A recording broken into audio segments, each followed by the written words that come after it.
ආයුබෝවන් ඓතිහාසික පස්වදුන් කොරළේ අගනගරයේ ලෙසින් අභිෂේක ලද ශ්‍රී ලාංකීය නිදහස් අධ්‍යාපනයේ මාතෘ පුරවරය ලෙසින් කීර්තියට පත් වූ මතුගම්පුර පාසල් සන්නාමයේ විප්ලවීය අද්විතීය ප්‍රමුඛතම විද්‍යාස්ථානය. ප්‍රසන්න ඵලදායි විශිෂ්ට පාසලක් කරා යන ගමන් මඟ ශ්‍රී ලාංකීය පස්වදුන් පුරවරේ අභිමන්තන වූ ශාස්ත්‍රාවලෝකනී මහා පහන්ටඹ මතුගම ආනන්ද ශාස්ත්‍රාලය ජාතික පාසල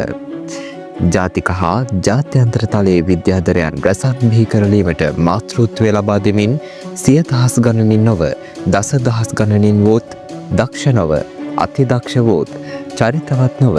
සුචරිතවත් වූත් අභිමානනීය නොව ප්‍රෞಢාභිමානී වූත් සුපුෂ්පිත ආනන්දියන් රැසක් බිහි කරලීමට හා පෝෂණයට සිය ප්‍රේමණීය මව්සෙනෙහස ලබැති සිතින් එක්කොට ස්වර්ණමය දශක ගණනාවක සේයාවන් දෙස බලා හිඳමින් පුරා දශක 8කුත් සිව්වසක් ආයුවැළඳූ අද්විතීය පාසල් වංශ කතාවේ 84 වන පුනරාගමනය.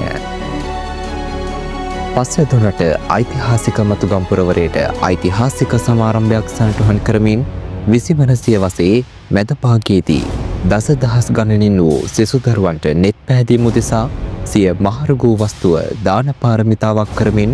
සැබෑ මානවහිතවාදී දේශප්‍රේමී ජනනායකයෙකු ලෙස සරල අල්පේච්ඡ දීප්‍යවතක සිය ජීවන ගමන වසර 100ක් ඉක්ම වූ විද්‍යාලීය ආධිකතෘ දයටි පස්කෝල් ශ්‍රීමතානන්ගේ උදාරස්තර සංකල්පයකට අනුව 1942 පෙබරවාරි 22 වන දින මතුගම ශ්‍රී සුදර්ශනාරාම පුණ්‍ය භූමියේදී ජන්මලාභය ලද අනපැවිදු මවුන් මතුගම කලාපය කළුතර දිස්ත්‍රික්කය බස්නාහිර පළාතට පමණක් නොව දේශ දේශාන්තරෙහි ජය කෙහෙළි නැන් වූ ප්‍රමුඛ පෙළේ පාසලක් ලෙස දශක 8කට අධික කාලයක් පුරා මතුගම්පුරවරේ ඒකාලෝකමත් කරමින් අභිමානවත් අනද දෝපුතුන් දැයට දායාද කළ පස්වැදුන් රට විශිෂ්ටතම පාසල බව ප්‍රත්‍යක්ෂ කොට අවසන්. දන්නා දේ ප්‍රත්‍යක්ෂ කිරීමටත් අලුත් දේ ගවේෂණයටත් අනාගතයට අවශ්‍ය දේ ගොඩනැගීමටත් අවශ්‍ය කරන්නා වූ මනෝභාවය ප්‍රඥාව සමග පුද්ගල හැකියාවෙන් සමාජ හැකියාවෙන් පිරිපුන් දරු කැලක් ලොවට දායාද කරන වස්. මෙලෙසින් ආරම්භී 84 වන පරිච්ඡේදය